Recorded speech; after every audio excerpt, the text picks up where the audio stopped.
Okay, sasa mechi jana imemalizika. Yanga Afrika wakichapwa goli 3-2 na Dodoma Jiji, na Dodoma Jiji na kuwa timu ya kwanza kuvunja ile unbeaten ya Yanga. As mimi nilikuwa sioni ushindi wa Dodoma. Yaani naangalia mechi hapo sioni kama kuna ushindi utakuja hapa. Lakini dakika 90 ushindi huu hapa.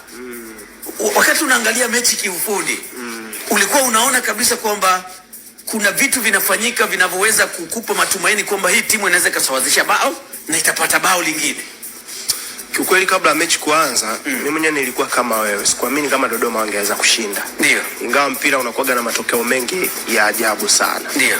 Na before tujaendelea tukiweka takwimu sawa, kabla ya mechi ya jana, Yanga walikuwa wamecheza mechi 42 mfululizo za NBC Premier League bila kupoteza. 42. Mechi ya jana ilikuwa ni unbeaten ya 43 kama wangeshinda, kwa sababu wamepoteza mara ya mwisho tarehe 7 mwezi wa 11 mwaka 2024 dhidi ya Tabora United, ambao sasa hivi wanaitwa TRA. Baada hapo ilikuwa ni win draw mpaka sikafika 42. Kwa jana unbeaten run kama ulivyozungumza, watu wameitibua kweli. Hawajaibiti rekodi yao ya mechi 49. Yes, Aman Josia. Of course ukimtazama ni kocha mkuu wa Dodoma, lakini kiuhalisia ni kwenye makaratasi. Kwenye makaratasi. Kwenye uhalisia kocha mwenyewe yupo, aliyekuaga msaidizi wa Aliusise pale Senegal. Huyo ndo tactician, ndo anayesuka mipango, ndo anayetengeneza setup ya mechi husika. So navotoa credit ni kwa benchi zima la ufundi na huyo kocha mwenyewe sasa akiwemo. Nadhani ukitazama ile mechi ya jana utagundua kwamba Yanga walidominate ile mechi kwa asilimia kubwa sana. Yanga walitengeneza nafasi nyingi sana.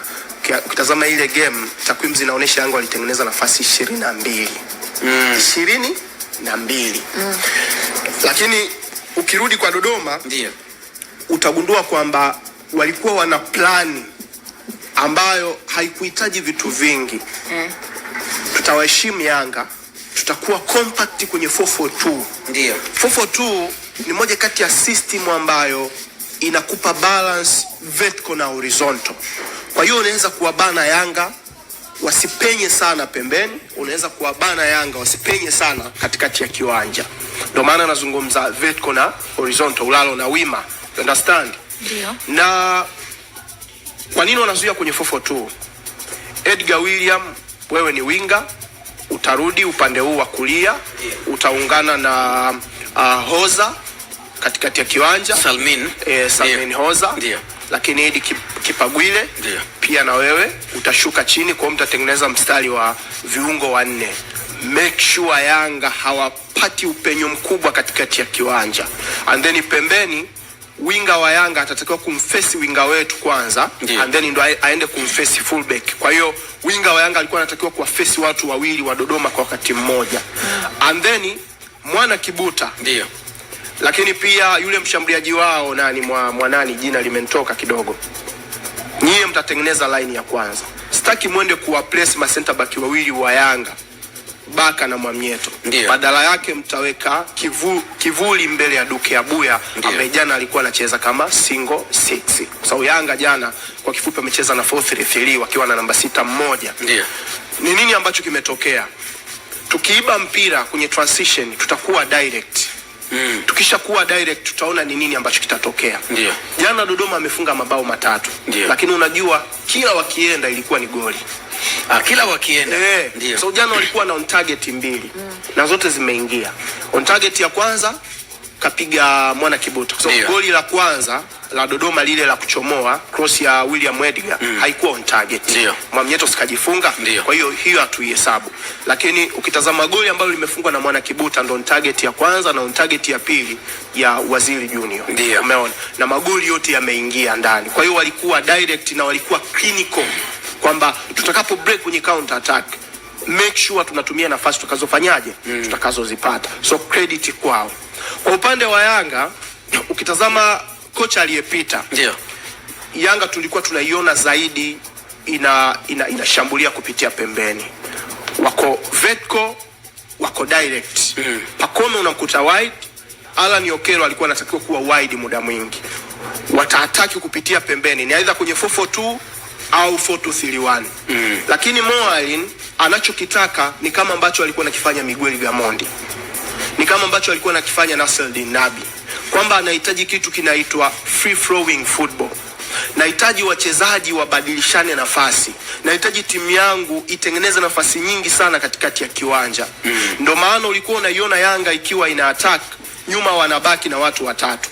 Mafullback wawili watakuwa wako juu zaidi, Kwasi Otulayao na Boka Shedrack, kwa sababu wote ni wazuri going forward, up and down wanaweza kufanya vizuri movement. And then Mwamnyeto na Baka wanabaki mbele yao, yuke Duke Oga Abuya. Kwa hiyo anatengeneza triangle shape ya watu watatu nyuma, na Diarra akiwa na mpira kabla hajatoka naye anaongezeka, timu ikiwa na mpira anatengeneza a diamond shape, si ndio?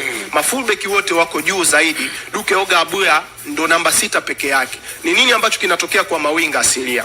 Pacome Zouzoua, Alan Okello, nitahitaji muingie ndani zaidi kuungana na mtu kama Mudathiri Yahya basi, si ndio? Na Maxim pia Nzengeli. Kwa hiyo ni nini ambacho kinatokea? In between, katikati ya mstari wa viungo wa Dodoma na mstari wa ulinzi wa Dodoma Jiji kulikuwa kuna viungo watano wa Yanga. Kwa maana gani? Duke Abuya, Prince Dube naye kuna muda alikuwa na drop, kwa sababu ni moja kati ya watu ambao wanapenda kuhusika zaidi kwenye mchezo.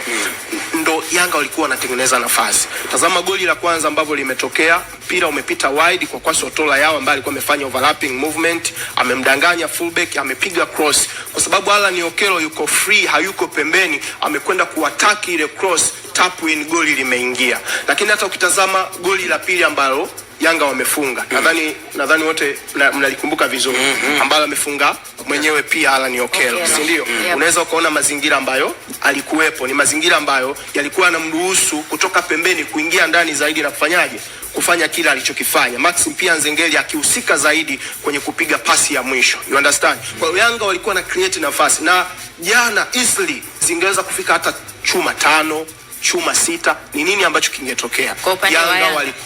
Yanga walikuwa napoteza nafasi nyingi sana, walikuwa na create nafasi nyingi, lakini watu kama kina Prince Dube jana hawakuwa na siku nzuri. So kama unapoteza nafasi zako na mwenzako anaweza kudefend na aka-attack kwenye counter attack akatumia vizuri nafasi zake, ndio kile ambacho in fact Yanga hawakucheza vibaya.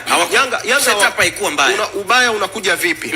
Ubaya unakuja jinsi ambavyo wamedefend. Of course wenzangu nao watakuja kuzungumza magoli ya Dodoma jinsi ambavyo yametokea. Tatizo la Yanga ilikuwa ni off the ball, pale ambapo wanapoteza mpira. Mimi nimezungumzia wakiwa na mali, setup ilikuwa super, wamecreate nafasi za kutosha, ni wao wameshindwa kuziconvert. Shida na ubaya ni pale ambapo walipoteza mpira, walikuwa hovyo nyuma, hovyo kweli. Tuliona pia hata wakati uliopita magoli ambayo walifungwa kwenye mchezo ambao walifungwa kwenye ligi na Tabora, the same kitu kama hicho kimejitokeza, ni vile vile. Manake ni kwamba makosa yao ndio kama hivyo ambavyo unaeleza, lakini nataka nifahamu sasa nini kilibadilika baada ya mwalimu kufanya mabadiliko kwa upande wa Yanga. Alitoka Dube, akatoka Maxi, akaingia Depu na Buba. Kwaona tena Dodoma Mwamnyeto anaonyesha body language yake